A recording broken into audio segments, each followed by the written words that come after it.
Senior day, always a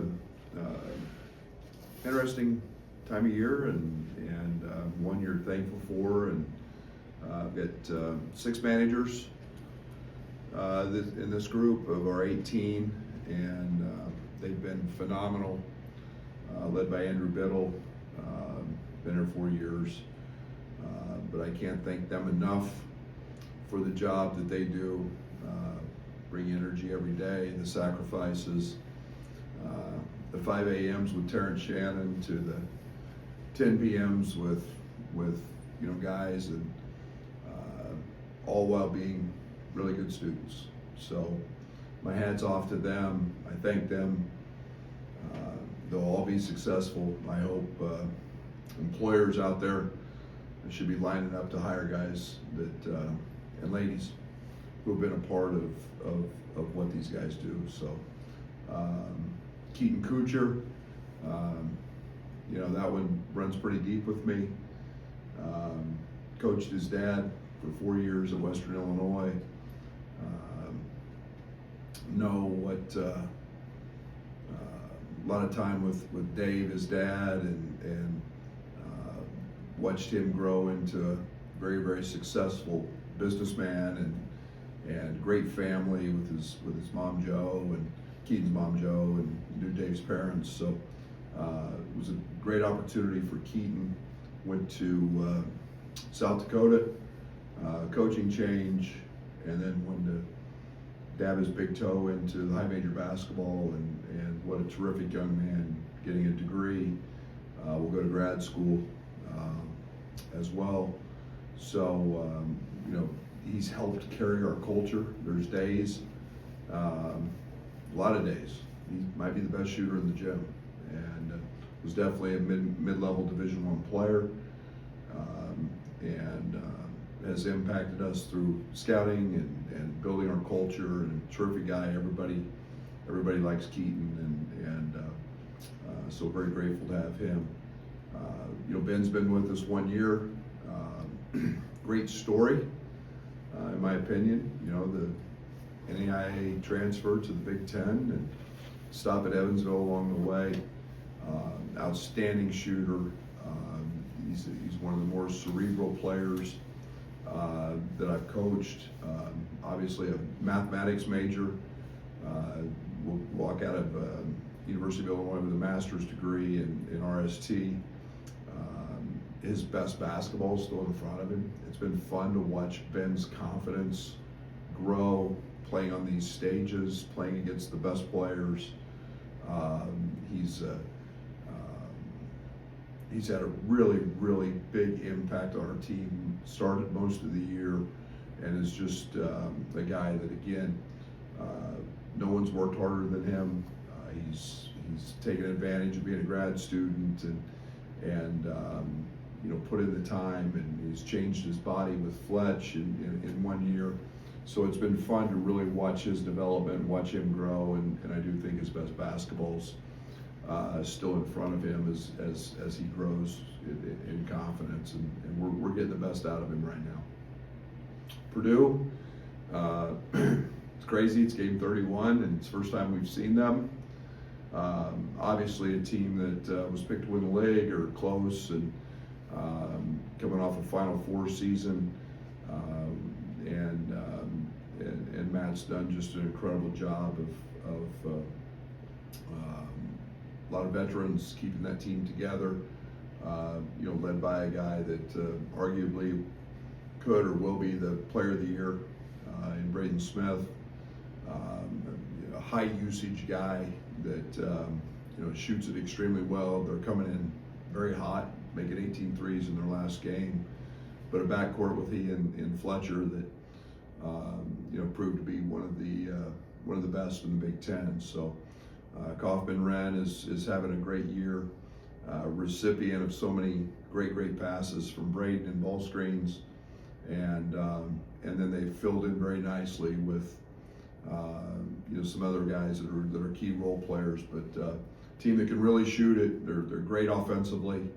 Matt's teams always are, and got to play well to beat them.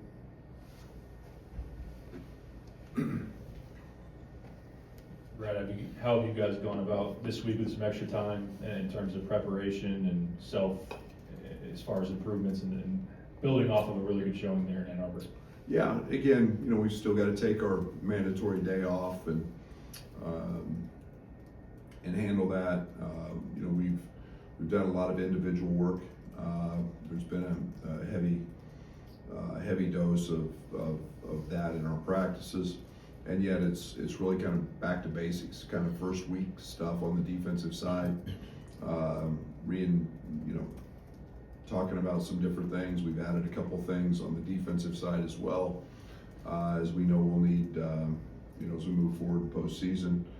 But it's been good. It's been refreshing. It's been nice to not talk about an opponent for a few days, but now it's been full bore Purdue here for the last couple, and we'll get dialed in on them.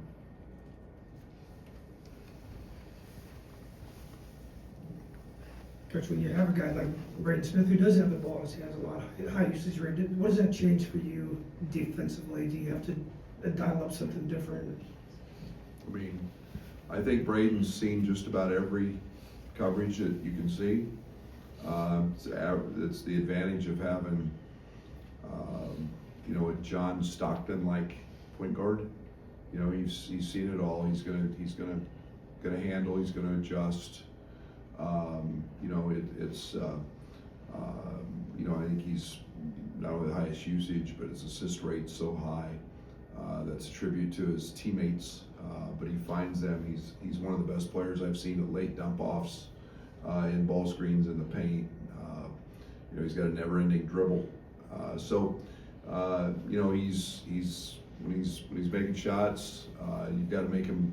All I can say is you've got to fight for everything against him. You got to make it as tough as you can for him, and know that he's going to score. He's going to make some. He's going to have a few assists, and that's what good point guards look like, and he's one of those for sure. At this point last year, you spoke highly of your scout team. I guess what have you seen from that group this year as you enter March? Yeah, it's the same thing. I think that they've got to, we're pretty good because we've been running Ty Rodgers in there. A lot. Keaton's an elite shooter. AJ Red's, I think he's one of the top scorers. St. Ignatius, and he's pretty good. And then we've rotated some other guys in there as well. But and then Jason Jaxtis is, has days when he looks like the best player on the court. So we've gotten a lot out of that group. We can play really big, slide CB in there some, but they've got a big job. From out of bounds plays to opponents, highest frequency type actions. And so we get a very, very good hands-on simulation of what teams do. Is it, to the level of what we're going to see in a game? No, but it's a pretty close second. With Ben, how have you seen him kind of settle into a little bit of a newer role here the last couple of games? And is there something specific that you like about what that allows him to unlock? Yeah, some of it's been by necessity. With Perez out, there's been some need to slide him, to a little more at the five. There's been a ton of positives with that on the offensive side. Him as a small ball five is a handful because of his ability to shoot it. We saw that in the last game. He's really embraced that defensively. He's done a nice job. He's not he's not going to be the greatest rim protector in terms of blocking shots and doing all that, but his positioning's great, and he's a great talker and communicator. So I think he's been fine. We still haven't forgot about him, as a 4 or as a 3, depending on what lineups we have out there. But he's been, I think his confidence in the last 2 weeks, 3 weeks has been really, really high, and I think he's growing. I think he's getting lost in the defensive side and not worrying as much about makes and misses, and his rebounding was outstanding in the Michigan game. So we've got to keep that bend going. I guess when you're in the transfer process, when it comes to a guy like Keaton, was that an easy one for you because you've known him, I guess, almost his whole life? Yeah, that was pretty easy. That wasn't very hard. I knew the substance of the family.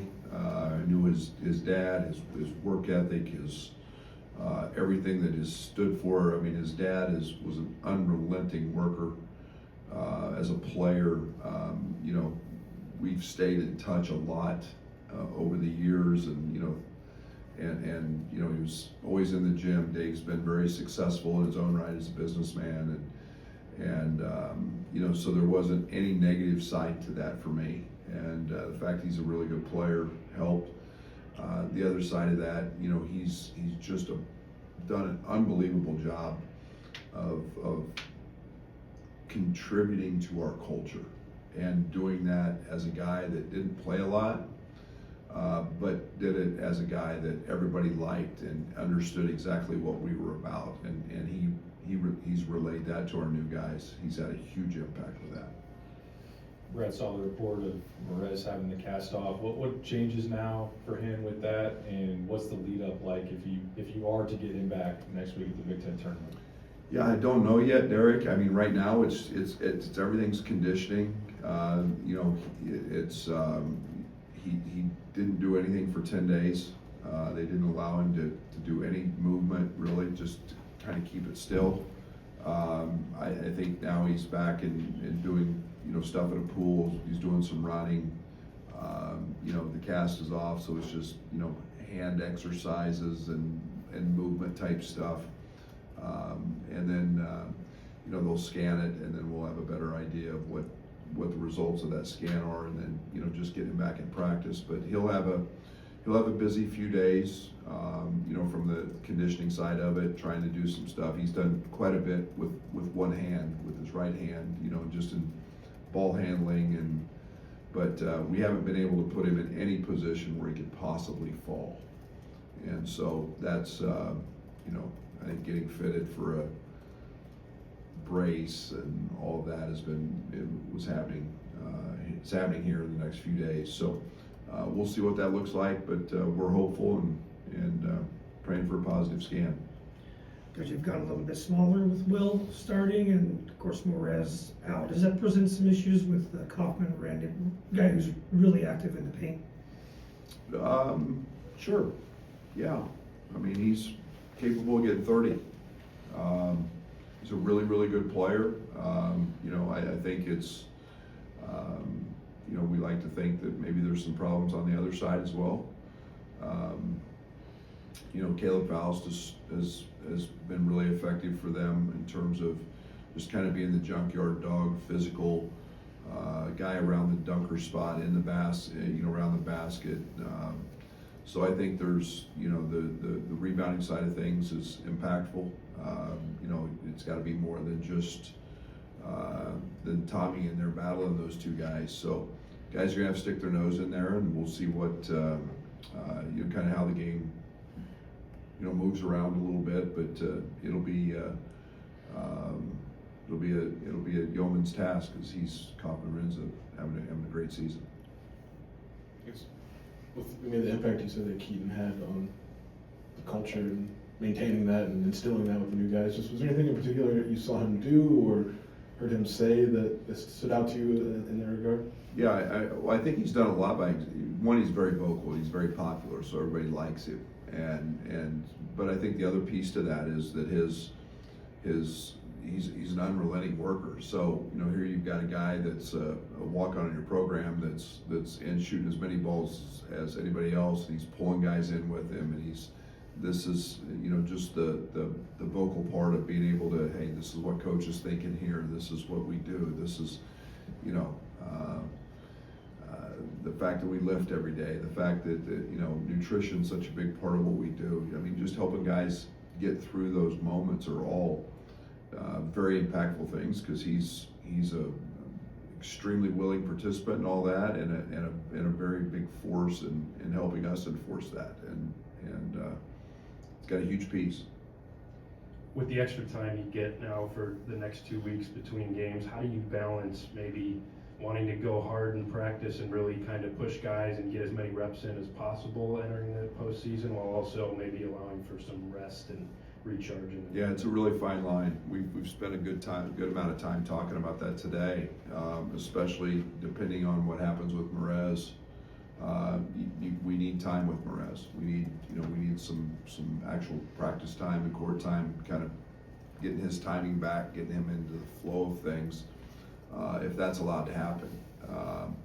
And then I think it's you start managing a little bit, knowing you could be in a 4 straight day type deal. When's your day off? What does that look like? Do we do a shooting day?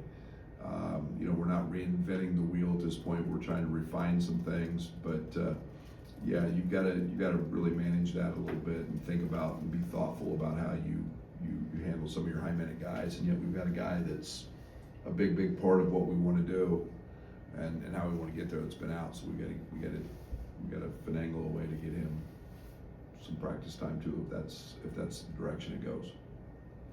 Brad, we saw a few months ago an announcement of a waiver for guys with non-D1 experience. Is that something that you expect to, or have broached with Ben, a conversation about what that looks like and could look like? Yeah, absolutely. I think we'd be foolish not to explore every option to want to have that young man back. I don't know if there's any decision made on his side yet. He was a guy that went through a lot of workouts last year. I think he's just gained so much on the mental side, the confidence that he can that we've seen here. I think the job that Fletch has done with him and continuing to enhance his body and grow it. So we'll see where that goes. We got to get 3 weeks, I guess, or a month. I don't know what the exact date is, but absolutely that's been looked at and talked about. With 4 guys, 4+ assists on Sunday, is that something you're encouraged by? Does that present the ability to have playmaking from different spots that you want to see going forward? Very much so. Very excited about that. There was, we played Will Riley at the point almost all year on the second team. He has practiced 8 out of 10 practices have been at the point guard spot in that with that second group, and when he wasn't starting. And now you see his playmaking. Now you can put the ball in his hands. Now we become a lot about matchups. Having 3 guys that are primarily can all play in ball screens, all be effective downhill, and all have the ability to finish. So we'll see what that, we like that. I thought it was a big piece of the Michigan game, just picking on matchups. And then you can do some different things with Trey as well. So that's been really, really good for us. I'm excited about as we continue to move forward. Really continuing on that theme, how big is it that Kylan Boswell's playing his best ball right now? And you have 2 point guards that are interchangeable like that. Yeah, and I almost think we've got 3 with Will. I mean, Will's a Tyrese Halliburton type guy to me. I mean, he's just kind of that guy who just makes the right play all the time, so Kylan's playing great. Kylan's been no doubt his best since he even played really well in the Duke game. His defense against Cooper for the most part was off the chart. He's been that guy all year. Now we're seeing the vocal side. Now we're seeing a more aggressive side. And again, he's such a good cutter. He's such a good screener. He's really good with the ball. He's finishing much better. He's not hesitating shooting the basketball. He's shooting the right shots. So I've been ecstatic about his play. It's kind of in the same vein, but you talked about using those 3 guys in ball screens, but the fact that all 3 are different, like what does that maybe do for the offense where it's a ball screen, but it's a different look maybe with either of those 3 kind of running it against the defense? Yeah, it's nice because that becomes our chess match. you know, and from a coaching standpoint, is trying to find those matchups, seeing what guys do with them, and how they choose to play them. You know, teams want to switch. We're playing into switches that we've been really good with. You know, it goes back to Io, Trent, and Dre. You know, being able to do a lot of the same things with this trio that we did with those guys in just different spots. They all do things differently, but the unselfishness and the playmaking's been, you know, it's not just the shot making. It's been absolutely tremendous, and I think it's helped each one of them. You know, it's good not to have KJ on the ball all the time. It's good to not have, you know, Bam on the ball all the time. So, and then Will's gotten really comfortable doing those same things. You know, it seems like with Tommy healthy, seems like guys, like especially against Michigan, are just cutting harder.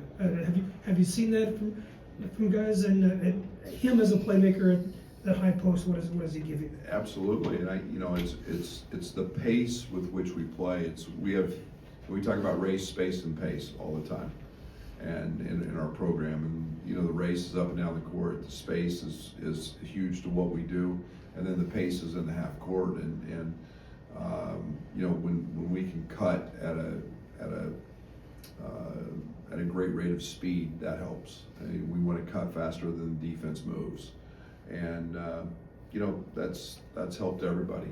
Every single player on our team has been a recipient of Tommy's passes, and you know, Tommy's I still say it, he didn't make many the other night, but he's an unbelievably good shooter. And when you have to guard that at the 3-point line, and he's not bashful there, you know, he's had 6 in a game. So, you know, we're gonna open things up and guard him, and these guys got to cut with that pace, and they'll get layups. He'll deliver. After seeing Danny Wolf and Cooper Flagg, you think Kyle's gonna remember what it's like to guard a guy his size? Who says he's guarding him? Just could be somebody else that's close. I mean, you know, I mean, I think it's, I mean, that's the one thing I like about Kylan Boswell is Kylan Boswell's incredibly strong, and his lower half is as strong as any player I've coached, and you know, so you never know. He may be a Caleb first matchup. You never know. So just you know, we'll see how the game goes. See you. Thank you. Thanks.